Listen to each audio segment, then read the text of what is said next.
Now we are going to start the another part in this chapter. The chapter is inheritance and variation. The part is chromosomal basis of inheritance. आता आपल्याला काय करायचं आहे, chromosomal basis of inheritance हा part सुरू करायचा आहे. याच्या आधीचा पार्ट होता जेनेटिक बेसिस ऑफ इनहेरिटन्स. त्या जेनेटिक बेसिस ऑफ इनहेरिटन्समध्ये Mendel's work, monohybrid cross, dihybrid cross, 3 laws, law of dominance, law of segregation, law of independent assortment, त्याच्यानंतर टेस्ट क्रॉस, बॅक क्रॉस, हा पार्ट आपण स्टडी केला मेंडेलिझममध्ये. Neo मेंडेलिझममध्ये आपण study केला multiple alleles, multiple genes, pleiotropy, incomplete dominance, co dominance, तो part आपण स्टडी केला. हा पूर्ण पार्ट होता जेनेटिक बेसिस ऑफ इनहेरिटन्स. आता आपल्याला सुरू करायचं आहे क्रोमोझोमल बेसिस ऑफ इनहेरिटन्स. आता या क्रोमोझोमल बेसिस ऑफ इनहेरिटन्समध्ये काय म्हटलं आहे, actually genes they transmit from one generation to the next. पण हे जीन्स असतात कुठे, तर जीन्स प्रेझेंट असतात शेवटी त्या क्रोमोझोममध्ये. म्हणजे जीन्स जर ट्रान्समिट होत असेल एका जनरेशनमधून पुढच्या जनरेशनमध्ये, तर क्रोमोझोम नॅचरली व्हायला पाहिजे. तो पार्ट आपल्याला इथे डिस्कस करायचा आहे, स्टडी करायचा आहे. That is called as chromosomal basis of inheritance. मग आता या पार्टमध्ये आपल्याला स्टडी काय करायचं आहे की क्रोमोझोम असेल तर त्याचं स्ट्रक्चर, त्याचे टाईप्स, मग सेक्स क्रोमोझोम म्हणजे काय, सोमॅटिक क्रोमोझोम म्हणजे काय, मग सेक्स कसा डिटरमाइन होतो, सेक्स डिटर्मिनेशन ह्युमनमध्ये आणि बाकीच्या ॲनिमल्समध्ये, सेक्स डिटर्मिनेशन हनी बीमध्ये, त्याच्यानंतर मग डिसऑर्डर्स, की या सेक्स क्रोमोझोममुळे किंवा क्रोमोझोममुळे डिसऑर्डर्स कोणत्या कोणत्या डेव्हलप होतात बॉडीमध्ये, तो पार्ट आता पूर्ण इथे आहे. That is called as chromosomal basis of inheritance. मग क्रोमोझोम म्हणजे काय, ॲक्च्युली आपण सेल जर पाहिला, सपोज हा सेल आहे, या सेलमध्ये जर न्यूक्लियस आहे, तर या न्यूक्लियसमध्ये जे रॉडसारखे स्ट्रक्चर्स आहे, जे DNA, histone proteins, non histone प्रोटीन्सपासून तयार होतात, त्यांना म्हणतो आपण क्रोमोझोम्स. मग आता या क्रोमोझोम्सबद्दल इनिशियल इन्फॉर्मेशन कोणी दिली, बघा, Gregor John Mendel publish his work on inheritance in 1866. की मेंडेलनी त्याचं वर्क जर पब्लिश केलं असेल तर ते केव्हा, 1866मध्ये. In 1900 De Vries, Correns and Theschermark independently rediscovered the Mendel's work. काय झालं की मेंडेलनी त्यांचं वर्क केलं, पण ते जवळजवळ 33 इयर्स अननोटीस राहिलं. अननोटीस राहण्यामागचं रिझन डार्विनिझम त्यावेळेस होतं. डार्विनचा इम्पॅक्ट बाकीच्या लोकांवर जास्त होता. दुसरी गोष्ट, मेंडेलचे जे 2 सब्जेक्ट होते, नॅचरल सायन्स आणि स्टॅटिस्टिक्स, हे सब्जेक्ट्स लोकांना त्या काळात समजत नव्हते. म्हणून मेंडेलचं वर्क हे लोकांना समजायला कठीण गेलं, म्हणून ते तसं पेंडिंग राहिलं, अननोटीस राहिलं.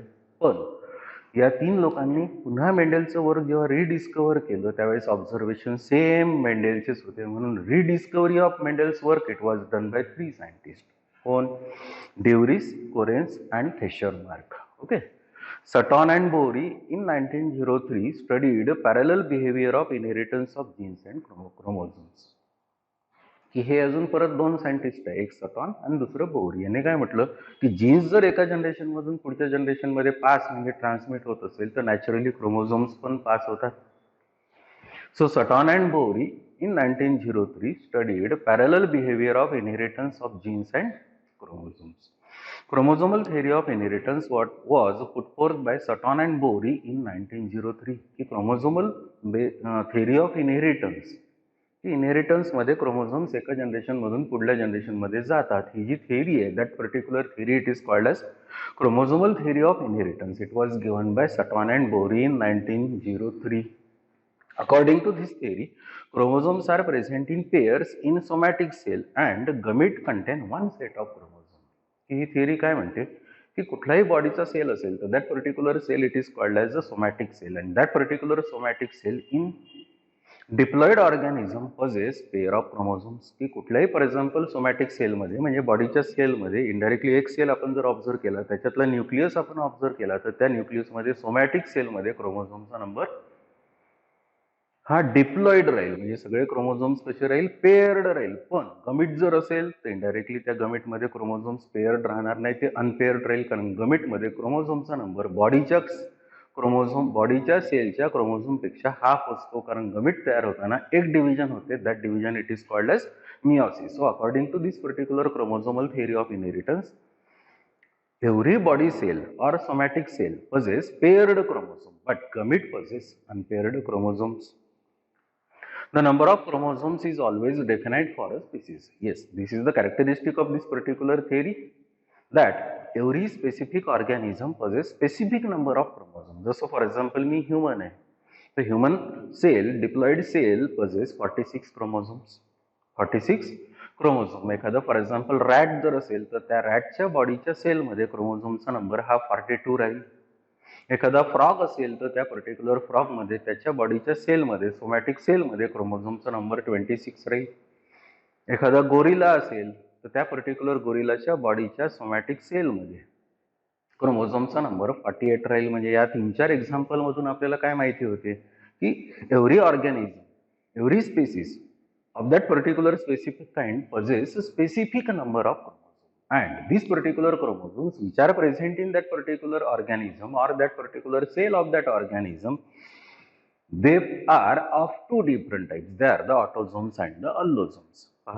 Every diploid organism possesses two types of chromosomes, that is the autosomes and the allosomes. की या पर्टिक्युलर सेल मधल्या न्यूक्लियस मध्ये हे जर क्रोमोझोम्स असेल तर इनडायरेक्टली क्रोमोझोम्स ठीक आहे, पेअर्ड आहे, पण the chromosomes which are present in the nucleus of that particular somatic cell or body cell, they are of two different types. They are the autosomes and the allosomes. मग autosomes कशाला म्हणायचं?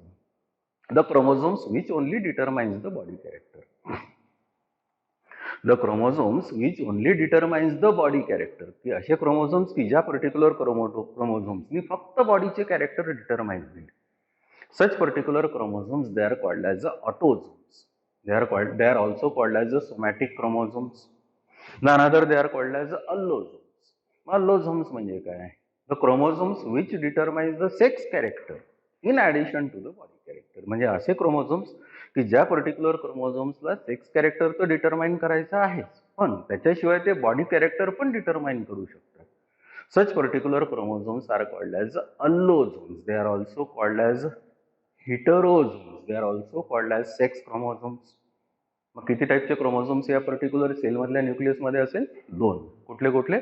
Autosomes and अल्लोझोम्स. Autosome कोणाला म्हणणार? The chromosomes which only determines the body character, फक्त body character. Such particular chromosomes, they are called as autosomes. They are also called as somatic chromosomes. पण allosomes कोणाला म्हणणार? The chromosomes which determines the sex character as well as body character. Such particular chromosomes, they are called as allosomes. They are called as heterosomes. They are called as sex chromosomes. आता हे माहित झालं की autosomes आहे, अल्लोझोम्स आहे. ऑटोझोम्सनी body character determine करायचं आहे, sex क्रोमोझोमनी म्हणजे अल्लोझोम्सनी सेक्स कॅरेक्टर डिटरमाइन करायचं आहे, बॉडी कॅरेक्टर पण डिटरमाइन करायचं आहे. मग सेक्स क्रोमोझोम कोणते? There are two types of sex chromosomes. The one it is called as X, the another it is called as Y. की अल्लोझोम्स आहे ज्यांना आपण आता सेक्स क्रोमोझोम्स म्हटलं, तर this particular sex chromosomes which are present in that particular cell, they are of two different types. The one it is called as X, the another it is called as Y. मग आता X आणि Y chromosome कुठे राहील? The X chromosome it is present in both male as well as the female. की male जर असेल तर indirectly त्या पर्टिक्युलर मेलमध्ये एक्स क्रोमोझोम आहे, फिमेल जर असेल तर त्या पर्टिक्युलर फिमेलमध्ये पण सेक्स क्रोमोझोम एक्स क्रोमोझोम आहे. वाय क्रोमोझोम कुठे असेल? The Y chromosome it is present only in male, not in female. Thus in female there are both the sex chromosomes which are of X type. म्हणजे फिमेलमध्ये दोन जे sex chromosomes आहेत ते दोनच्या दोनही सेक्स क्रोमोझोम्स कोणते राहील? X and x. पण मेलमध्ये दोन्ही सेक्स क्रोमोझोम्स पैकी एक क्रोमोझोम राहील एक्स, तर दुसरा क्रोमोझोम राहील वाय. मग आता याच्यावरनं आपल्याला ठरवावं लागेल की तो मेल आणि फिमेल गमेटिकली कसं आहे. मग आता सपोज फॉर एक्झाम्पल मेल आहे, हा क्रोमोझोम एक्स आहे, हा क्रोमोझोम वाय आहे. ही फिमेल आहे, हा क्रोमोझोम एक्स आहे, हा दुसरा पण क्रोमोझोम एक्स आहे. ही जेव्हा female for example gamete produce करेल त्यावेळेस एका गमेटमध्ये एक्स क्रोमोझोम जाईल, दुसऱ्या पण गमेटमध्ये एक्स क्रोमोझोम जाईल. म्हणजे दोनही फिमेल गमेट्स हे सेम राहील.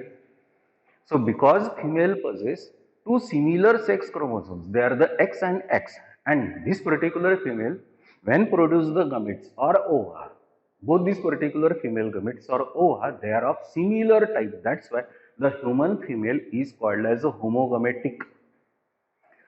The human female it is called as a homogametic. पण मेल मध्ये तसं नाही आहे. In male one X sex chromosome is X, the another sex chromosome is Y. हा मेल जेव्हा आता गमिट्स तयार करेल म्हणजे स्पर्म्स तयार करेल तर एका स्पर्म मध्ये एक्स क्रोमोझोम जाईल तर दुसऱ्या क्रोमोझोम मध्ये वाय क्रोमोझोम जाईल. म्हणजे हे पर्टिक्युलर गमिट्स, मेल गमिट्स ज्यांना आपण स्पर्म्स म्हणतो, ते वेगवेगळ्या डिफरंट टाईपचे असेल. एक एक्स बिअरिंग आणि दुसरा Y bearing. That's why the human male it is called as a हिटेरोगमेटिक.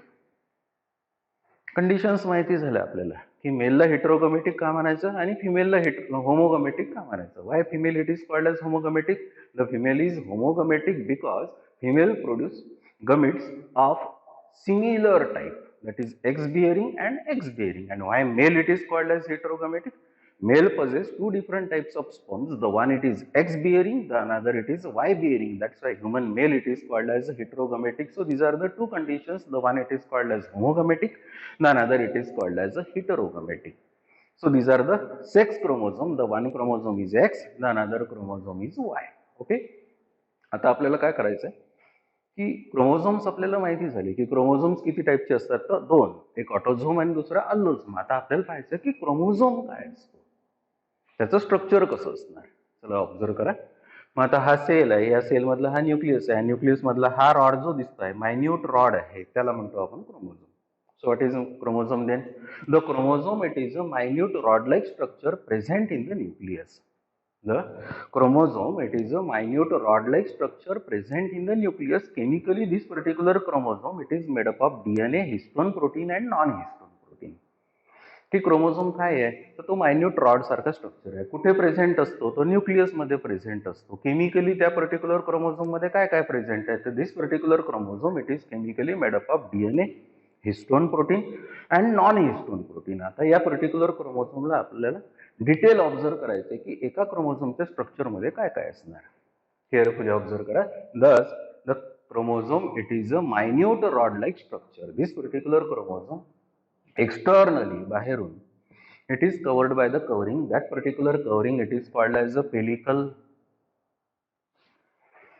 Externally, this particular chromosome it is covered by the covering. That covering it is called as a pellicle, and within the pellicle, this particular chromosome it shows the presence of a matrix or material that is called as a matrix. म्हणजे या chromosome मध्ये बाहेर जे covering आहे त्याला काय म्हणणार, तर पेलिकल.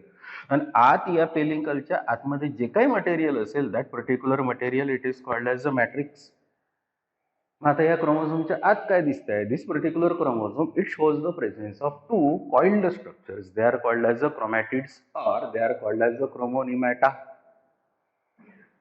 हे जे कॉइल्ड स्ट्रक्चर इथून इथपर्यंत दिसत आहे, हे जे दुसरं कॉइल्ड स्ट्रक्चर इथे दिसत आहे, या दोनही कॉइल्ड स्ट्रक्चर्सला काय म्हणतात, क्रोमॅटिड्स, किंवा त्यांना काय म्हणतो आपण, क्रोमोनिमॅटा. So structurally, internally, this particular chromosome it shows the presence of two long, highly coiled structures. They are called as the chromatids or chromonimata, and this particular two chromonimata or chromatids they are held together.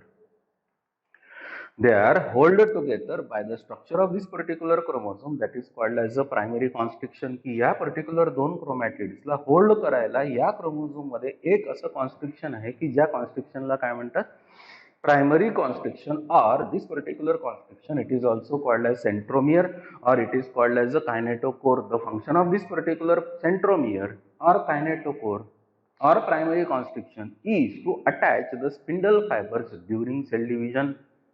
During cell division म्हणजे indirectly या particular chromosome मध्ये ज्या दोन chromatids आहे ह्या जेव्हा separate करायचं काम येईल, वेळ येईल, त्यावेळेस या पर्टिक्युलर दोन क्रोमॅटिड्सला सेपरेट करण्यासाठी स्पिंडल फायबर्स अटॅच करावं लागेल. ते स्पिंडल फायबर्स इथे अटॅच होईल. That particular constriction it is called as primary constriction. That is also called as a centromere. That is also called as a kinetochore. म्हणजे या प्रायमरी कॉन्स्ट्रिक्शनचे दोन function, दोन क्रोमॅटिड्सला hold करून ठेवणे एक, दुसरं दोन क्रोमॅटिडला सेपरेट करण्यासाठी स्पिंडल फायबर्स अटॅच करून घेणे. So that is the part, that part it is called as the primary constriction. Besides this particular primary constriction, this particular chromosome it shows the presence of another constriction. That constriction it is called as a secondary constriction. हे आहे secondary constriction, हे आहे secondary constriction. The secondary constriction of this particular chromosome, again it is of two different types, that is the secondary constriction 1 and the secondary constriction 2. Where the secondary constriction 1 it is also called as a nucleolar organizer. It is called as nucleolar organizer, कारण या secondary constriction to 1 पासून nucleolus तयार होतो किंवा तो इथे attach असतो. म्हणून या पर्टिक्युलर सेकंडरी कॉन्स्ट्रिक्शन 1 ला काय म्हणतो आपण, nucleolar organizer. The another constriction which is present to this particular chromosome besides this particular secondary constriction 1, it is called as a secondary constriction 2. That is called as secondary constrictions 2. So this particular chromosome, it shows the presence of a primary constriction, secondary constriction 1, secondary constriction 2. Besides this particular constrictions, this particular chromosome, it shows the presence of two ends. The one it is called as a satellite, the another it is called as a telomere. Near to the secondary constriction 1, there is presence of a part of chromosome. It is called as a satellite. This particular chromosome, when it possesses the satellite, that particular chromosome, it is called as a SAT chromosome. That is called as SAT chromosome. And the another end of this particular chromosome, it is called as a telomere. The function of this particular telomere is to avoid the joining of two different chromosomes. म्हणजे त्या particular nucleus मध्ये असे chromosomes भरपूर आहे, पण ते chromosomes एकमेकांना चिटकले नाही पाहिजे, अटॅच नाही झाले पाहिजे, फ्यूज नाही झाले पाहिजे, म्हणून हा पर्टिक्युलर पार्ट असतो, एंड असतो या पर्टिक्युलर क्रोमोझोमचा. That particular end of this particular chromosome, it is called as a telomere. That is called as telomere. So various parts which are present in this particular chromosome are the covering, it is called as a pellicle. The other material besides this particular pellicle of this chromosome, it is called as matrix. Within this particular matrix, there are two long coiled structures. They are called as the chromatids. They are also called as the chromonemata. Again, there are three different constrictions. They are the primary constriction, secondary constriction 1, and secondary constriction 2. The other parts are the satellite and the telomere. आता हा जो primary constriction आहे, ज्याला काय म्हणतो आपण centromere, त्याच्या position वरून या क्रोमोझोमचे पुन्हा टाइप्स होतील. क्रोमोझोम कुठलाही असो, ऑटोझोम असो की अलोझोम असो. So whether the chromosome is autosome or allosome, on the basis of position of this particular primary constriction or centromere, the chromosomes, they are of 4 different types. Chromosomes, they are of 4 different types. कसे?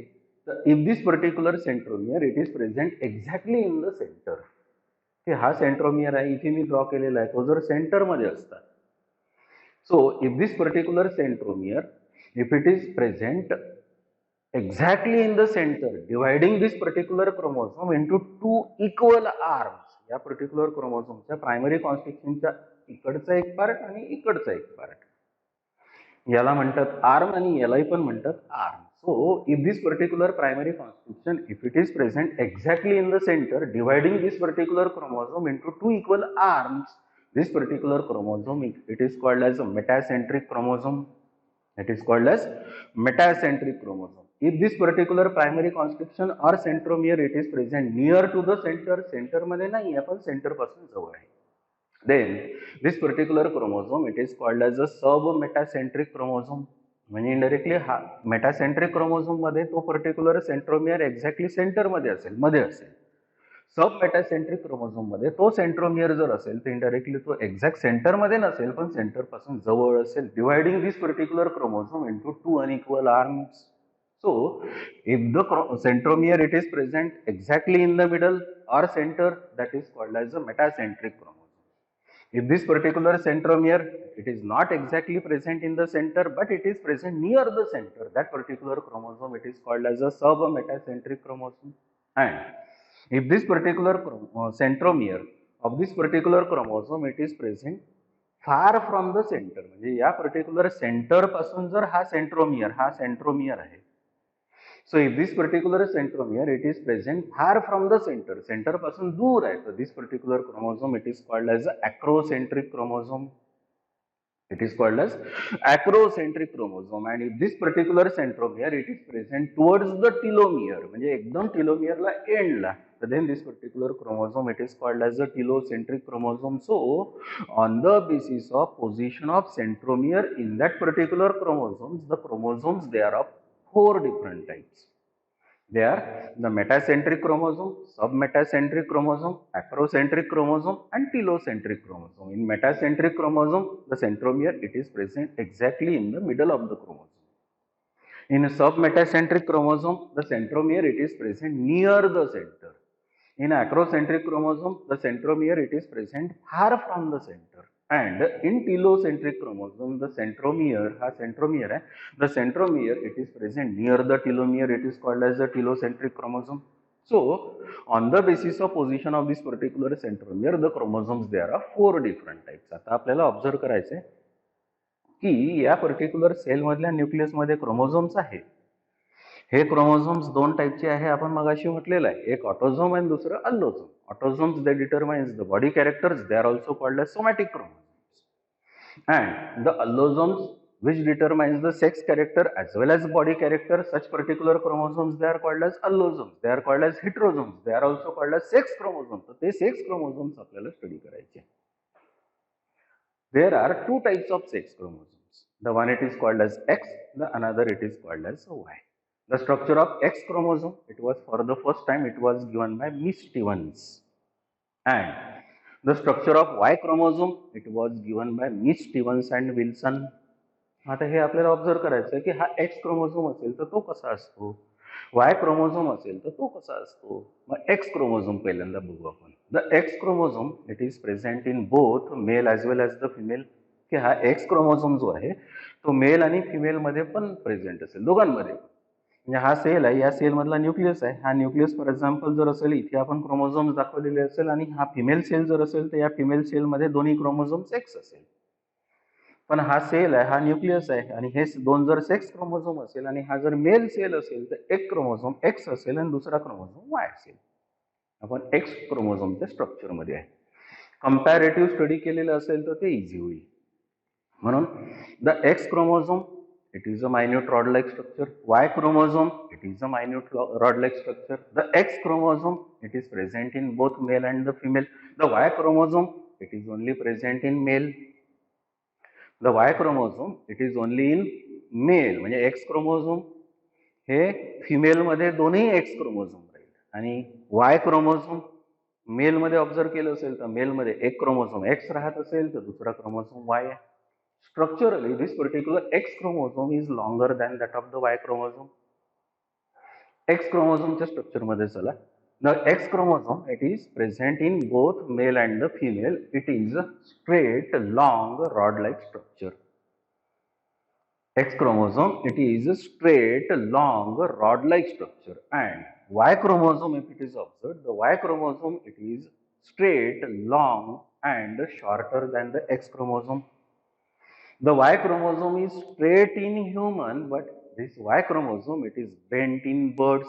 की हा Y chromosome, X chromosome for example birds मध्ये पाहिलेला असेल तर तो असाच राहील. पण Y chromosome जर पाहिलेला असेल तर तो Y chromosome बर्ड्स मध्ये बेंट असतो. Structurally, this particular X and Y chromosome they are differentiated into 2 parts. They are differentiated into 2 parts: the homologous part and the non-homologous part. The homologous part and the non-homologous part. The homologous part of this particular X chromosome possesses genes. The homologous part of Y chromosome possesses genes.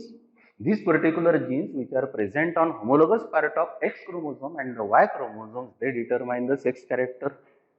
म्हणजे या X क्रोमोझोमचा हा जो homologous part आहे, या Y क्रोमोझोमचा हा जो homologous part आहे, हे होमोलोगस पार्ट का? कारण हे स्ट्रक्चरली सेम आहे. होमोलोगस केव्हा म्हणतो आपण? जेव्हा एखादा पार्ट स्ट्रक्चरली सेम असतो पण फंक्शनली डिफरंट असतो, तेव्हा त्या पार्टला काय म्हणतो आपण? Homologous part. So the homologous part of this particular X chromosome हा आणि हा पार्ट लेंथ मध्ये सेम आहे, म्हणजे स्ट्रक्चरली सेम आहे, फक्त फंक्शन त्याचं डिफरंट आहे. तर या दोन्ही पार्ट्सला कोणते पार्ट्स म्हणणार आपण? Homologous part. So homologous part of X chromosome and homologous part of the Y chromosome they determine the sex character. त्यांच्याकडून काय डिटरमाइन होईल? Sex character. म्हणजे इनडायरेक्टली त्यांच्याकडे सेक्स डिटर्मिनिंग जीन्स आहे. But the non-homologous part of this particular X chromosome and the non-homologous part of the Y chromosome also possess the genes, and these particular genes which are present on non-homologous part of this particular X chromosome and the Y chromosome, the genes which are present on X non-homologous part of X chromosome and non-homologous part of Y chromosome, they are called as sex-linked genes. Homologous part वर जे genes present आहे त्यांना sex character jeans किंवा sex jeans म्हणतो.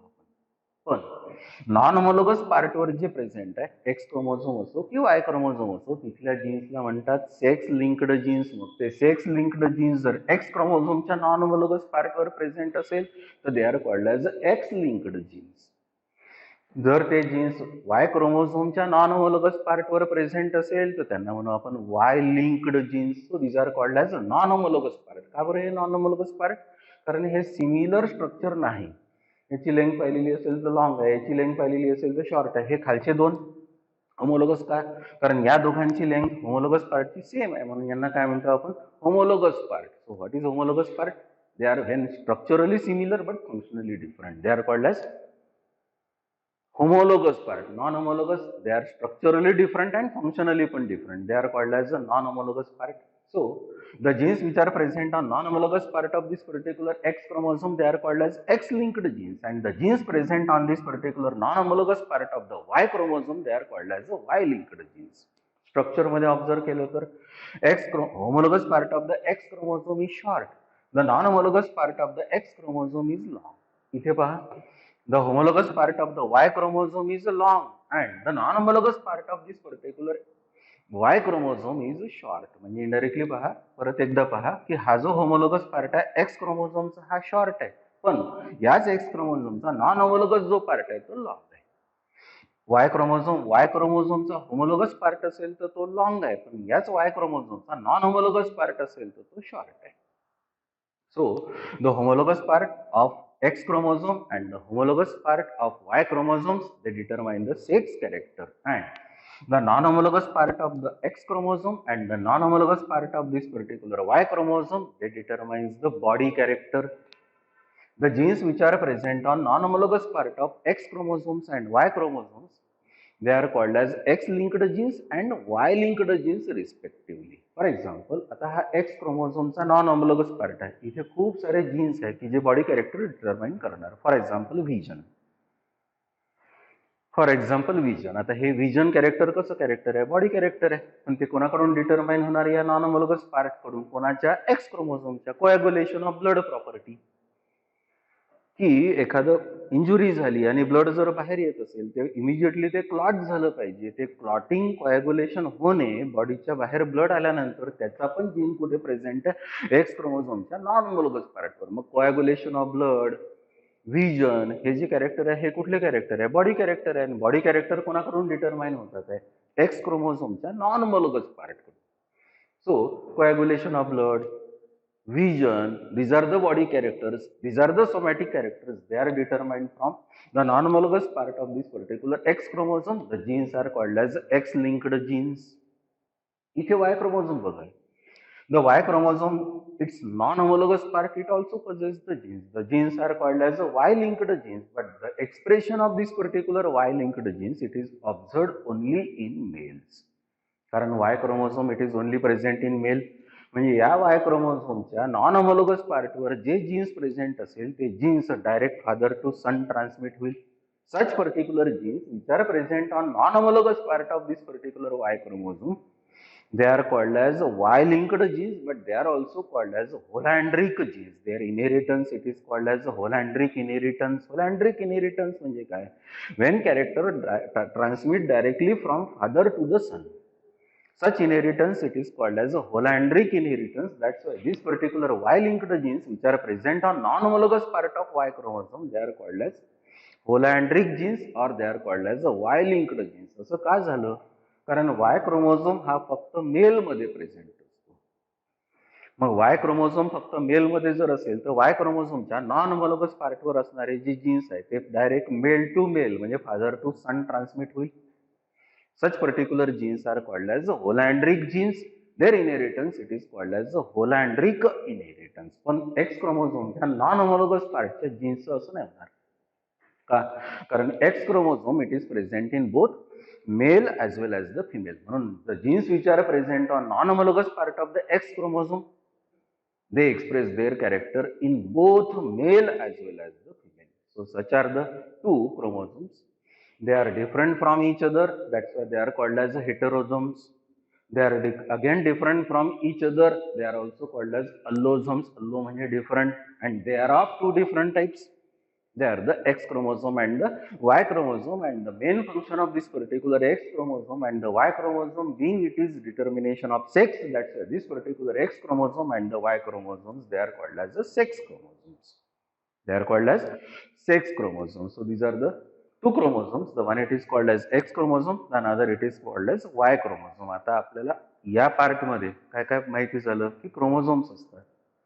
त्याच particular chromosome मध्ये काय present असतो, डीएनए असतो. डीएनएच्या सेगमेंटला काय म्हणतो आपण, जीन. जर जीन एका जनरेशन मधून पुढल्या जनरेशन मध्ये जर कॅरेक्टर ट्रान्समिट करत असेल आणि तो जीन जर त्या क्रोमोझोम मध्ये प्रेझेंट असेल, तर if gene transmit the character, naturally chromosome transmit the character. That's why this part it is called as chromosomal basis of inheritance. That is called as chromosomal basis of inheritance. मग काय काय माहित झालं, chromosome माहित झाला, क्रोमोझोमचं structure माहित झालं, क्रोमोझोमचे types माहित झाले, मेटासेंट्रिक, सबमेटासेंट्रिक, ॲक्रोसेंट्रिक आणि टिलोसेंट्रिक. त्याच्यानंतर पुन्हा दुसरा टाइप माहित झाले, ऑटोझोम आणि अल्लोझोम. बॉडी कॅरेक्टर डिटरमाइन करणारे आणि सेक्स कॅरेक्टर डिटरमाइन करणारे, सोबत बॉडी कॅरेक्टर पण डिटरमाइन करणारे ऑटोझोम्स आणि अल्लोझोम्स. त्या अल्लोझोम्स मध्ये दोन क्रोमोझोमचं स्ट्रक्चर आपण ऑब्झर्व केलं, एक क्रोमोझोम एक्स आणि दुसरा chromosome Y. So finally chromosomes in every organism, diploid organisms, they are present in pair. Chromosomes, they are always present in pair. आता माझ्या बॉडीचा कुठलाही सेल जर पाहिला तर त्या पर्टिक्युलर सेल मधल्या न्यूक्लियस मध्ये क्रोमोझोमचा नंबर हा 46 आहे. 46 आहे म्हणण्यापेक्षा 23 पेअर्स आहे. का 23 पेअर्स आहे? कारण मी माझ्या फादर आणि मदर दोघांचा प्रोडक्ट आहे. मला मदर कडून 23 क्रोमोझोम्स आलेले आहे, फादर कडून 23 क्रोमोझोम्स आलेले आहे. मदर कडून जे 23 क्रोमोझोम्स आलेले आहे ते 23 क्रोमोझोम्स मॅटर्नल क्रोमोझोम्स. फादर कडून जे क्रोमोझोम्स 23 क्रोमोझोम्स आलेले आहे ते पॅटर्नल क्रोमोझोम्स. म्हणजे प्रत्येक 23 क्रोमोझोम्स सगळे इथे येऊन काय झालेले आहे, पेअर. म्हणजे माझ्या बॉडीच्या प्रत्येक सेलमध्ये आता क्रोमोझोमचा नंबर किती आहे, 23 पेअर्स. म्हणजे टोटल क्रोमोझोम नंबर किती आहे, 46. टोटल क्रोमोझोम नंबर किती आहे, 46. असे क्रोमोझोम्स आता आपल्याला माहित झाले. आता याच्या पुढच्या पार्टमध्ये काय करायचं आहे आपल्याला, की या सेक्स क्रोमोझोम्स ला आपण माहिती करून घेतलं, पण हे सेक्स क्रोमोझोम सेक्स कॅरेक्टर कसं डिटरमाइन करतात ते ऑब्झर्व करायचं आहे. That is the part that is called as sex determination or determination of the sex in various organisms or animals. The another part in this chromosomal basis of inheritance is sex determination. आपला part सुरू आहे inheritance and variation. या inheritance and variation मध्ये आता आपल्याला continue करायचं आहे sex determination. मग आता या सेक्स डिटर्मिनेशन मध्ये काय करायचं आहे आपल्याला, की सेक्स कोण डिटरमाइन करतो, who determines the sex, male determines the sex or female determines the sex. Actually thing is the individual who is heterogametic that determines the sex of the new individual. की जो heterogametic असेल तो sex नवीन इंडिव्हिज्युअलचा new ऑफस्प्रिंगचा determine करेल. मग heterogametic म्हणजे काय, the individual which produce more than one type of gamete, it is called as a heterogametic. For example human being आपण कन्सिडर केस केली तर ह्युमन बिंगमध्ये मेलमध्ये दोन सेक्स क्रोमोझोम्स आहे, एक एक्स आणि दुसरा वाय. फिमेलमध्ये पण दोन सेक्स क्रोमोझोम आहे, पण दोन्ही सेक्स क्रोमोझोम सेम आहे, एक्स अँड एक्स. मग आता मेलमध्ये जर मेल स्पर्म प्रोड्यूस करत असेल तर एका स्पर्ममध्ये एक्स क्रोमोझोम जाईल तर दुसऱ्या स्पर्ममध्ये वाय क्रोमोझोम जाईल. अशा वेळेस या मेलला म्हणतो आपण हिटेरोगमेटिक.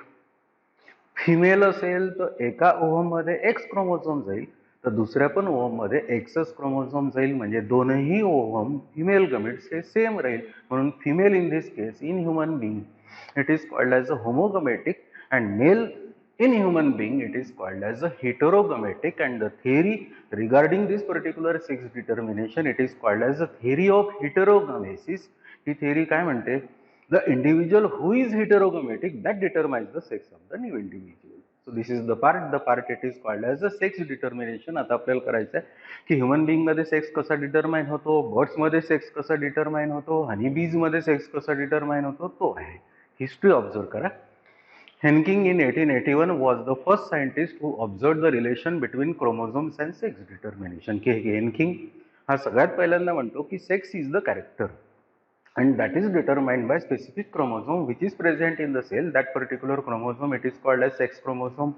So Henking in 1881 was first scientist who observed the relation between the chromosome and the sex determination. In 1902, C.E. McClung proposed the theory of sex determination and stated that sex is also a character like all body character and is controlled by specific chromosome. 1902 मध्ये C.E. McClung काय म्हणतो की sex पण एक character आहे. बाकीच्या body character सारखं somatic character सारखं सेक्स पण एक कॅरेक्टर आहे and that particular sex which is a character it is determined by specific chromosome which is present in that organism that particular chromosome it is called as sex chromosome. McClung in 1902 observed sex chromosomes for the first time. की sex chromosomes हे सगळ्यात पहिल्यांदा कोणी observe केलेले असेल तर मॅकलंग. पुढे x chromosome is named by miss Stevens. की एक्स क्रोमोझोमला एक्स क्रोमोझोम हे नेम कोणी दिलेलं असेल तर miss Stevens. Y chromosome is named by Wilson and miss Stevens. की वाय क्रोमोझोमला वाय क्रोमोझोम हे नेम कोणी दिलेलं असेल तर Wilson and miss Stevens. These findings were confirmed by Morgan, Bridges and Goldsmith. की हे जेवढं काही ऑब्झर्वेशन आहे हिनकिंग आहे मॅकलंग आहे या सायंटिस्टचं जे ऑब्झर्वेशन आहे this is confirm by 3 scientist. कोण? Morgan, Bridges and Goldsmith. आता आपल्याला ऑब्झर्व करायचं आहे की वेगवेगळ्या ऑर्गॅनिझम्समध्ये पर्टिक्युलरली ह्युमन्समध्ये बर्ड्समध्ये हनीबीजमध्ये सेक्स कसा डिटरमाइन होतो. एक कन्सेप्ट आपण सांगितलं काय the individual who is heterogametic that determines the sex of the new individual. That concept or theory it is called as a theory of heterogamesis. आता आपल्याला ऑब्झर्व करायचं आहे सेक्स डिटर्मिनेशन इन ह्युमन. मग आता human मध्ये काय आहे actually in human the sex determination pattern or type it is of XXXY type where XX combination it is present in female, XY combination it is present in male. Both female and male possess even number of chromosome and the even number of chromosome which is present in every somatic cell of human being is 46 or 23 pairs. याचं म्हणणं काय आहे म्हणजे आपलं म्हणणं काय आहे की ह्युमन फिमेल मध्ये 2 सेक्स क्रोमोझोम XX आहे, ह्युमन मेल मध्ये 2 सेक्स क्रोमोझोम XY आहे. मेल आणि फिमेल दोघांमध्ये पण क्रोमोझोमचा नंबर हा इवन आहे. इवन आहे म्हणजे किती आहे टोटल क्रोमोझोम नंबर 46 आहे म्हणजे 23 पेअर्स आहे 46 आहे म्हणजे इवन आहे. आता हे ऑब्झर्व करायचं असेल तर आपल्याला ऑब्झर्व करू की सेक्स या ह्युमन मध्ये कसा डिटरमाइन होतो. मग आता ह्युमन मध्ये फिमेल मध्ये ऑब्झर्व करा. In female the total chromosome number in each cell it is 46 but of the 46 chromosome 44 chromosomes are autosomes and 2 are sex chromosomes they are X and X.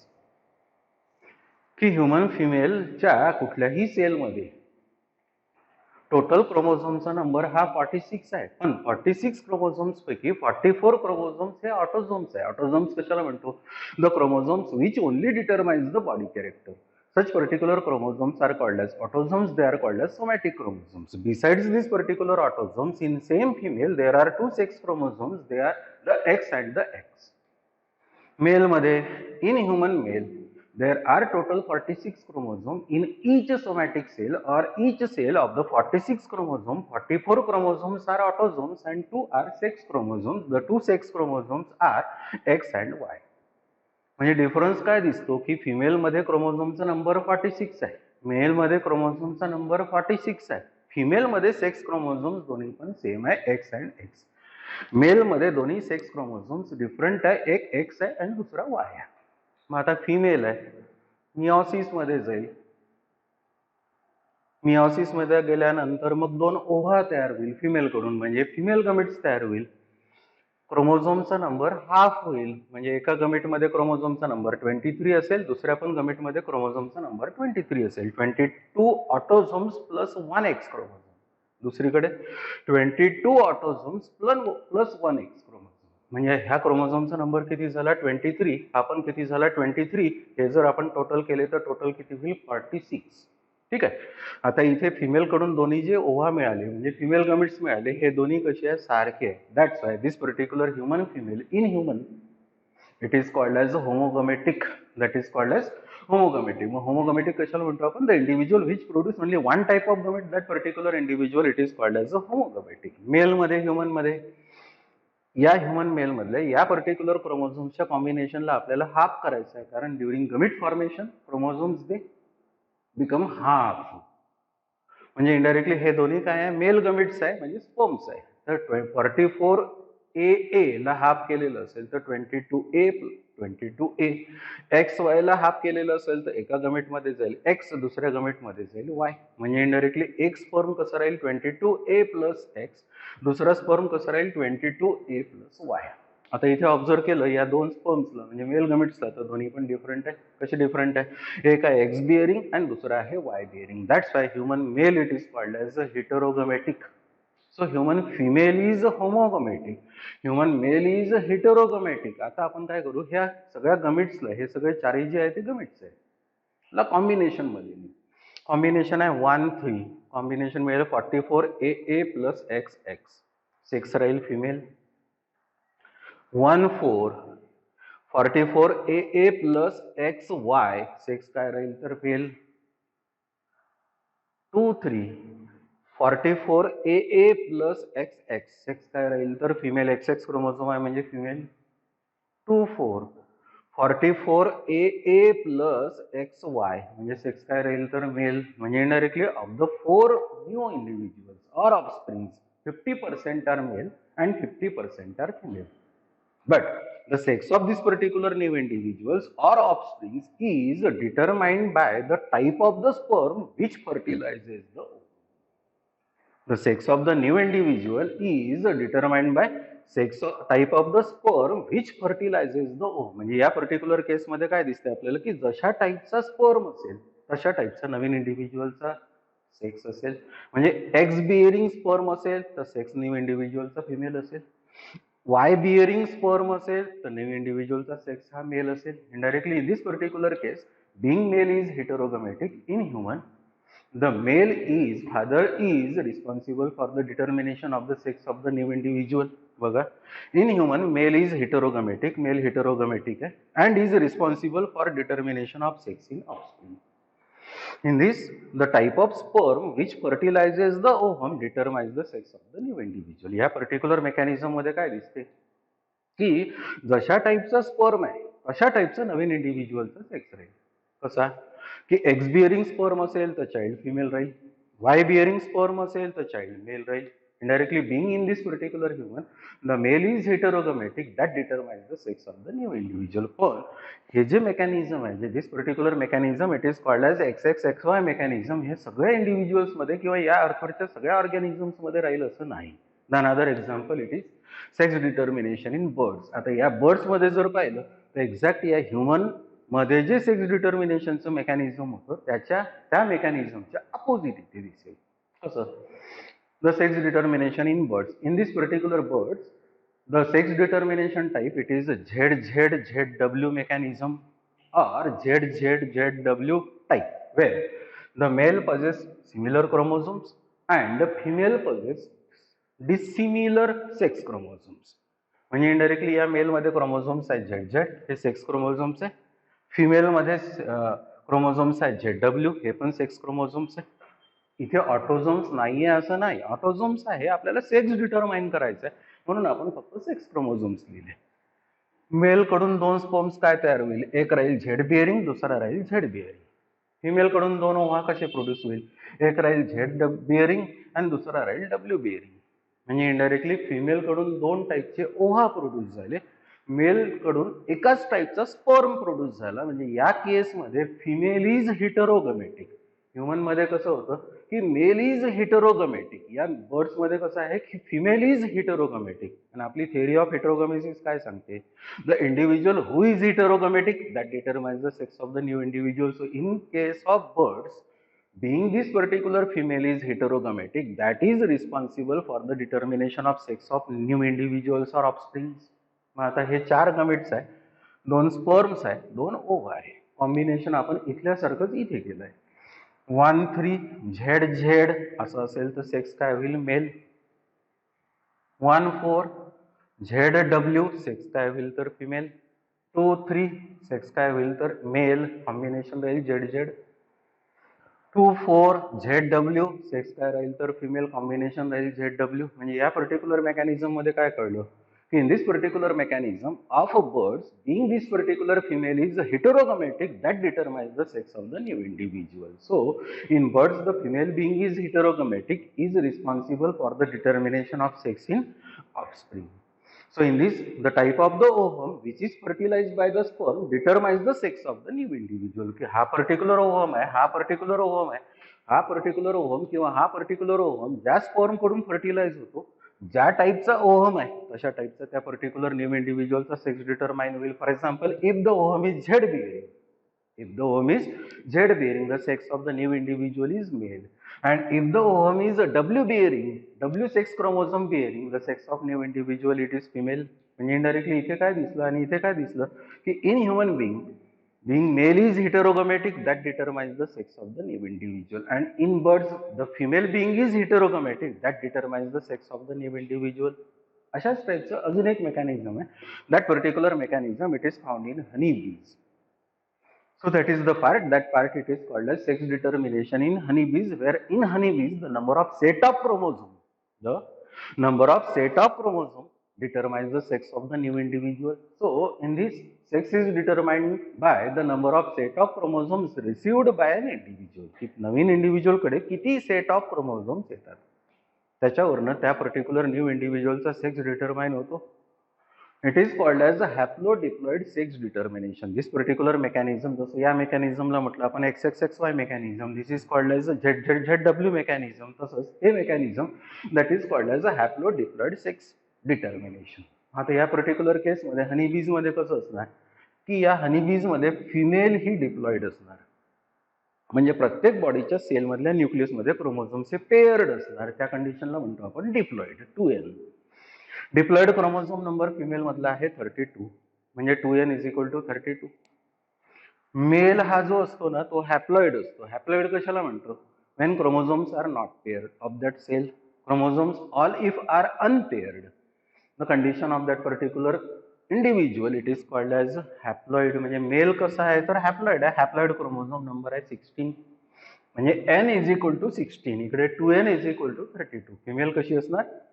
Diploid, पण mail कसं असणार? Haploid. ठीक आहे. आता या particular फिमेलला आपण गमिट formation मध्ये नेलं म्हणजे दोन ओव्हा कसे तयार होतील? मिओसिस मध्ये गमिट्स तयार होईल. मिओसिसचं कॅरेक्टरिस्टिक काय आहे की मिओसिस मध्ये क्रोमोझोमचा नंबर हाफ होतो. म्हणजे एक ओव्हम कसा राहील? n is equal to 16. दुसरा पण ओव्हम कसा राहील? n is equal to 16. हा ओव्हम आहे, हा ओव्हम आहे. कुठल्या डिव्हिजन मध्ये ओव्हम प्रोड्यूस झालेले आहे? मिओसिस. म्हणजे इथे chromosome number 2n is equal to किती आहे? 32. तो काय झाला आता? हाफ झाला, म्हणजे n is equal to 16, n is equal to 16. आता इकडे मेल जर असेल तर इनडायरेक्टली हा कसा आहे? हॅप्लॉइड आहे. हॅप्लॉइड आहे म्हणजे प्रत्येक क्रोमोझोम सिंगल आहे, म्हणजे इनडायरेक्टली तिथे किती सेट ऑफ क्रोमोझोम आहे? 1 सेट ऑफ क्रोमोझोम आहे. 1 set of chromosome is equal to 16. इथे कसं होतं? 2 sets of chromosome is equal to 32. 2 sets of chromosome is equal to 32 होतं, म्हणून 1 सेट हाफ झाला.